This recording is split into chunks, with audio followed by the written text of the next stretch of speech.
The wagon rolled into Ash Creek just after dawn, listing hard to one side like a ship taking water.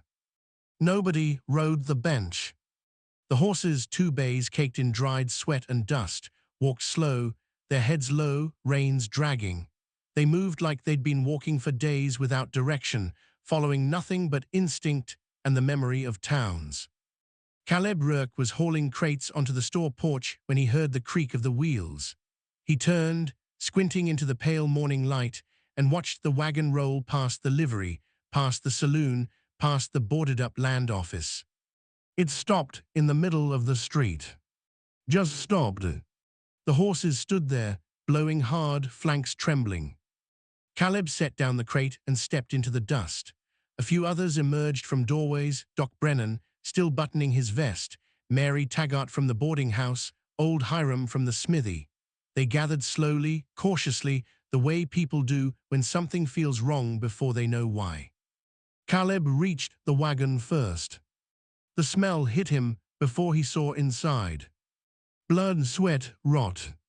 He pulled his neckerchief over his nose and climbed onto the wheel hub, peering over the sideboards. The bed of the wagon was packed with bodies. Most were dead. 3 men lay tangled together near the front, their limbs stiff, faces gray and slack. Flies crawled over open mouths. A woman was slumped against the side, her dress torn at the shoulder, one arm hanging loose over the edge. Her eyes were half open, clouded. And in the back corner, barely visible beneath a bloodied tarp, was an old man. Still breathing. His chest rose and fell in shallow, uneven gasps. His shirt was soaked through with blood, dark, old blood that had dried in thick patches across his ribs and stomach. His face was bruised, swollen on one side, and his lips were cracked and pale. But his eyes were open. They stared up at nothing, unblinking, distant. Caleb felt his stomach twist. "Doc," he called, his voice tight. "Doc, get over here." Brennan climbed up beside him, took one look, and swore under his breath. "Jesus Christ. He's alive," Caleb said. "Barely. What the hell happened to them?" Brennan didn't answer. He was already moving, stepping carefully over the bodies, kneeling beside the old man. He pressed 2 fingers to the man's neck, checking for a pulse, then lifted the edge of the tarp to examine the wounds. Caleb turned away and jumped down from the wagon. His hands were shaking. Mary Taggart stood a few feet back, her face pale. "Are they?" "Most of them," Caleb said quietly, one still breathing. "Who are they?" "I don't know." Hiram limped closer, leaning on his cane. He peered into the wagon, his weathered face grim. "That's Emmett Kern," he said. Caleb looked up sharply. "You sure?" "I'm sure. Used to run cattle up near Red Bluff. Haven't seen him in 5, 6 years maybe. Thought he'd died." "He's about to," Brennan said from inside the wagon. "We need to get him out of here. Now." They lifted him carefully, Caleb and Brennan on one side, Hiram and another man on the other. The old rancher groaned as they moved him, a low, animal sound that made Caleb's skin crawl. His head lolled to the side, blood trickling from the corner of his mouth. They carried him to Brennan's office and laid him on the examination table. The doc worked quickly, cutting away the shirt, cleaning the wounds, pressing cloths against the worst of the bleeding. Caleb stood by the door, watching. The old man's eyes flickered, focusing for just a moment. His lips moved, forming shapes without sound. "Don't try to talk," Brennan said. But the old man kept trying. His hand lifted weakly, fingers grasping at the air. Caleb stepped closer. "What's he saying?" Brennan leaned in, his ear close to the man's mouth. The old rancher's voice was barely a whisper, rasping and broken. "They took the others." Brennan frowned. "Who did?" "Took them." Where did they take them?" The old man's hand fell back to the table, his eyes closed. Brennan straightened, shaking his head. "He's out." Caleb stared down at the bloodied figure on the table. "What others?" "I don't know.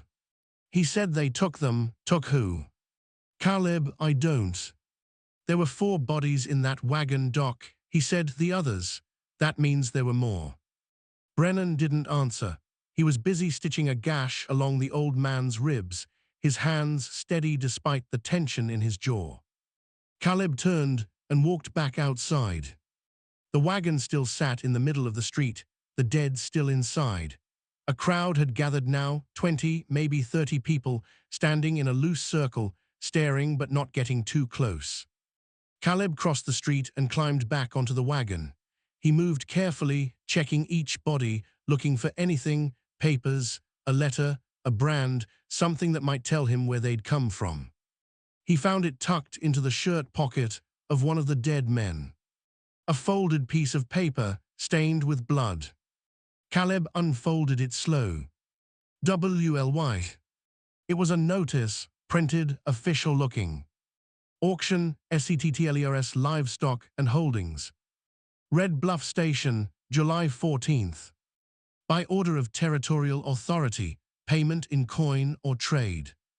Caleb read it twice. Then he looked up at the bodies. At the woman with her arm hanging over the side. At the 3 men tangled together. At the wagon that had rolled into town with no driver. He folded the paper and climbed down. Hiram was waiting. What you find? Caleb handed him the notice. The old blacksmith read it, his face hardening. Red Bluff. You know it. Used to cattle station, trading post. Stopped running years ago after the war. It's running now. Hiram looked at him, not cattle. Caleb nodded slowly. They weren't auctioning livestock. They were auctioning people. And Emmett Kern had been there. Emmett Kern didn't wake for 2 days. When he finally opened his eyes, the light from the window made him wince. He groaned, tried to sit up, and collapsed back onto the pillow. Brennan was there within seconds. Easy, don't move. The old rancher's voice came out in a rasp. Where? Ash Creek, you rolled in 3 days ago in a wagon full of corpses. Emmett blinked, his eyes unfocused. Then memory seemed to flood back and his face twisted. No, no, no. Who were they? My people, his voice cracked. My ranch hands, my niece. Brennan's expression softened. I'm sorry. They took the rest. Who did? Emmett didn't answer. His breathing was labored, his chest rising and falling too fast. Emmett, Brennan said gently, who took them? The old man's jaw tightened. Dalton. Caleb, who'd been standing in the doorway, stepped into the room. Sheriff Dalton. Emmett turned his head slowly, his gaze settling on Caleb. For a long moment, he just stared. Then his eyes widened. You. Caleb frowned. You know me. You're Sam Rourke's boy. Caleb went still. You were there, Emmett whispered. 8 years ago, at the Kern Ranch. You were just a kid, but you were there. Caleb's throat tightened. I don't. Your father, Emmett said, his voice shaking. Your father rode with Dalton. He was one of the men who burned my brother's house. The room went silent. Caleb felt the floor tilt beneath him. My brother, his wife, their 2 boys, Emmett continued, his words coming faster now, edged with grief and fury. Dalton called them traitors, said they were hiding Confederate gold, aiding deserters. It was a lie. My brother fought for the Union. Dalton just wanted the land. Caleb's hands clenched into fists. I didn't. You were there, Emmett said again. I saw you. You sat on your horse at the edge of the property while they dragged my brother out of his house and shot him in the yard, while they locked his family inside and set it on fire. Caleb couldn't breathe. He remembered. God, he remembered. He'd been 16. His father had woken him before dawn, told him to saddle up, said it was time he learned what real justice looked like. They'd ridden out with Dalton and 5 other men, all of them grim-faced and silent. When they reached the Kern Ranch, Caleb's father had told him to stay back. Watch, learn. He'd watched. He'd watched them beat a man to his knees. He'd watched them bar the door and light the torches. He'd heard the screaming. And he'd done nothing. I didn't know, Caleb said quietly. I didn't understand what was happening until it was too late. You knew enough. I was 16. My brother's boys were 12 and 10. Caleb looked away, his jaw tight, his chest burning. Emmett's breathing slowed. When he spoke again, his voice was softer, but no less sharp. You want to make it right. Caleb met his eyes. They took 12 people from my ranch, Emmett said. 12, hands I've worked beside for years. A girl who's been cooking in my house since she was 14. Dalton and his men came in the night, killed anyone who fought back, and loaded the rest onto wagons. Said they were going to auction them at Red Bluff. Auction them for what? Labor indenture, some call it contracts, but it's slavery by another name. Dalton's been running it for 2 years, maybe more. Takes people from small ranches, drifters, anyone without family to come looking. Sells them to mining operations, rail crews, anyone who'll pay. Caleb felt sick, and the law. Dalton is the law out here, Emmett snapped. Who's going to stop him? The territorial governor's 300 miles away and doesn't give a damn. The army's gone. It's just him and whoever he pays to back him up. Caleb stood there, silent, his mind racing. You want to make it right? Emmett asked again. How? Go to Red Bluff, stop the auction, bring my people home. I'm one man. Then find others. And if I can't? Emmett's gaze didn't waver. Then my people die slaves, and you live with that the way you've been living with the rest. Caleb turned and walked out of the room. He stood on the porch of Brennan's office, staring at the empty street, his hands shaking. He'd spent 8 years trying to bury that night. He'd left his father's house the day after it happened, rode south, found work on a freight line, kept his head down, changed his name for a while, came back to Ash Creek only after his father died, thinking maybe the ghosts wouldn't follow. But they had. They always did. Hiram was sitting on the bench outside the general store, whittling a piece of wood. He looked up as Caleb approached. You going? Hiram asked. I don't know. That man in there's dying. Even if Brennan keeps him breathing, he won't last the month. Those 12 people he's talking about, they're all he's got left. I can't do it alone. You won't be alone.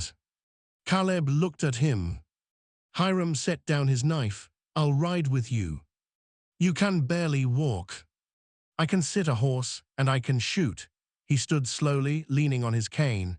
Dalton killed good people, Caleb. He's been killing good people for years. Somebody's got to stop him. Why me? Because you were there, because you didn't stop it then. Hiram's voice was quiet but firm. And because you're Sam Rourke's son, maybe it's time that name meant something different. Caleb stood there, the weight of it pressing down on him like a stone. Then he nodded. All right. They left Ash Creek at first light.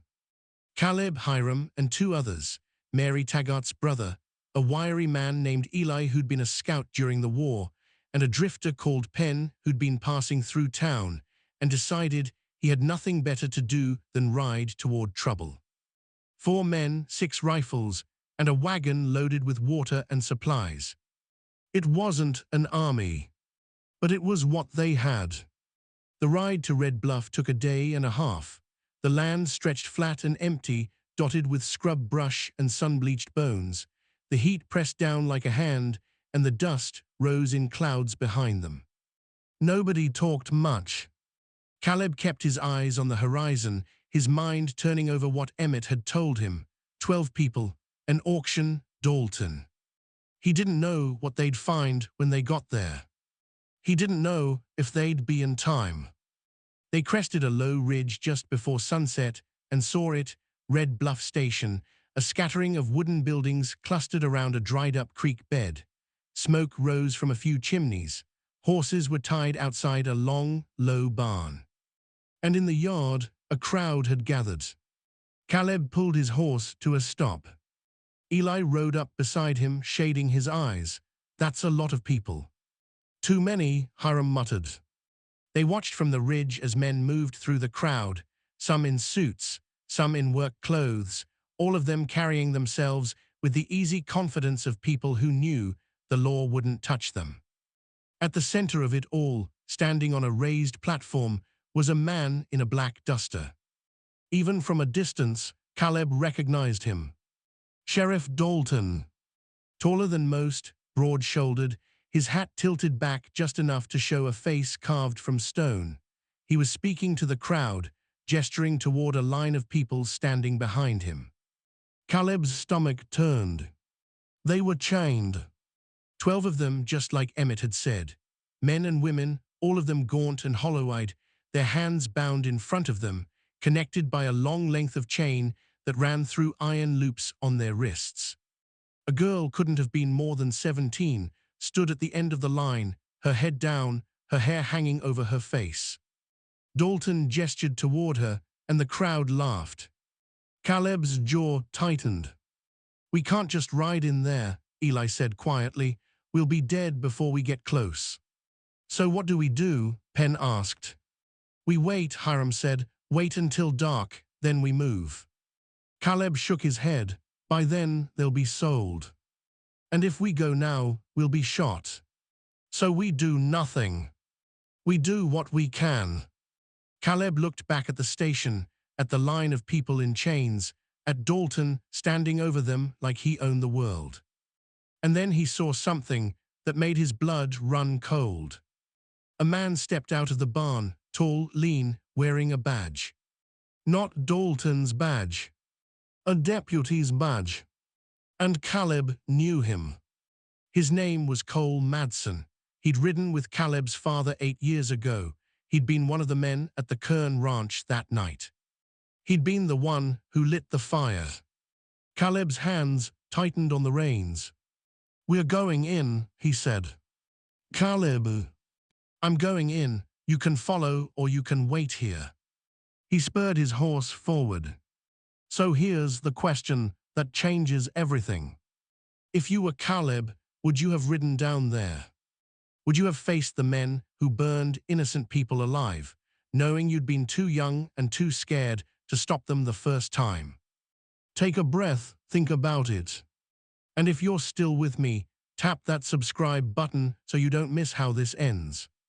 Now let's see what Caleb does next." They rode down the ridge slowly, deliberately, their rifles resting across their saddles. The crowd noticed them when they were 50 yards out. Conversations stopped, heads turned. Dalton turned too. He watched them approach, his expression unreadable, his hand resting on the pistol at his hip. Caleb pulled his horse to a stop 20 feet from the platform. For a long moment, no one spoke. Then Dalton smiled. "Caleb Rourke," he said, his voice carrying across the yard. "Didn't expect to see you here." "Let them go," Caleb said. Dalton laughed. "Let them go, boy, do you know where you are?" "I know exactly where I am." "Then you know I'm conducting legal business under territorial authority." "There's nothing legal about this." "That's where you're wrong." Dalton pulled a folded document from his coat and held it up. "Every one of these people signed a contract, labor in exchange for debt relief. It's all written down, all official."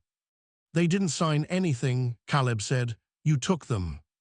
"Prove it." Caleb's jaw tightened.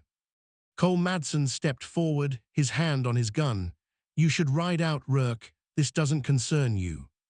Caleb's gaze shifted to him. "You remember the Kern Ranch, Cole?" Cole's face went hard. "You remember what you did. That was war business. That was murder. Careful, boy." "I was there," Caleb said, his voice low and cold. "I watched you lock that door. I watched you light the fire. I heard them screaming." The crowd had gone silent. Cole's hand hovered over his pistol. Dalton raised a hand. "Easy, Cole."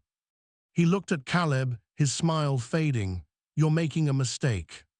"No," Caleb said. I made a mistake 8 years ago. I'm fixing it now. Dalton's eyes narrowed. Then he nodded. All right. And Cole Madsen drew his gun. The shot never came. Because before Cole could fire, a voice rang out from the crowd.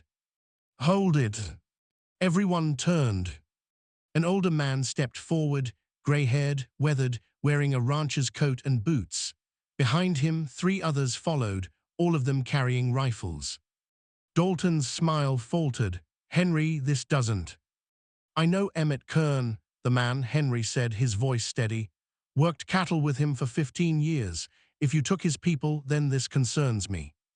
These people signed contracts. Emmett Kern doesn't indenture his hands, never has. Things change. Not that much.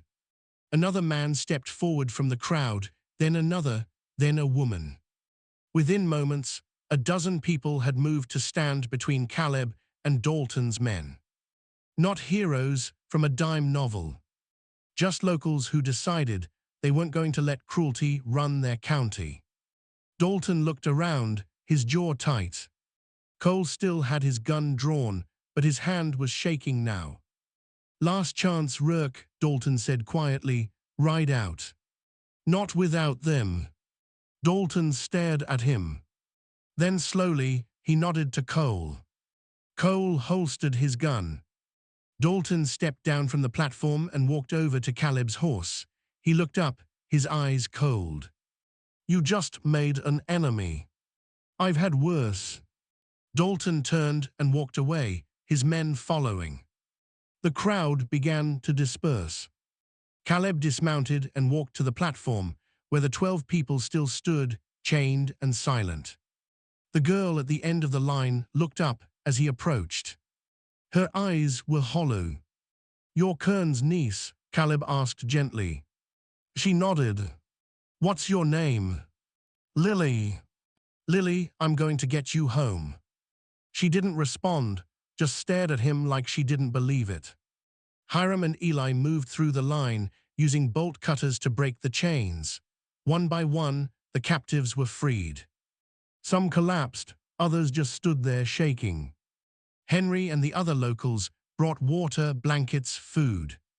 Caleb knelt beside an older man who'd fallen to his knees, his wrists raw and bleeding from the iron cuffs. Can you ride? Caleb asked. The man nodded weakly. They loaded everyone into the wagon. It took time, some couldn't walk, others were too weak to climb in on their own. Lily sat in the back, her arms wrapped around herself, staring at nothing.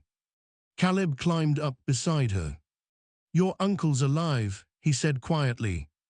She looked at him, her eyes filling with tears. He's hurt, but he's alive, and he's waiting for you. Lily's face crumpled, and she buried her face in her hands, sobbing. Caleb didn't say anything else. He just sat there, close enough that she knew she wasn't alone. After a while, she spoke, her voice muffled. They killed my brother. Caleb's chest tightened. He tried to fight back, she whispered, and they shot him. I'm sorry. Why? She asked, looking up at him with red, swollen eyes. Why are you doing this? Caleb hesitated. Then he told her. He told her about the Kern Ranch, about his father, about the night he stood by and did nothing. Lily listened, her expression unreadable. When he finished, she was quiet for a long time. Then she said, You can't fix it. I know. My brother's still dead. My uncle's dying. You can't fix any of it.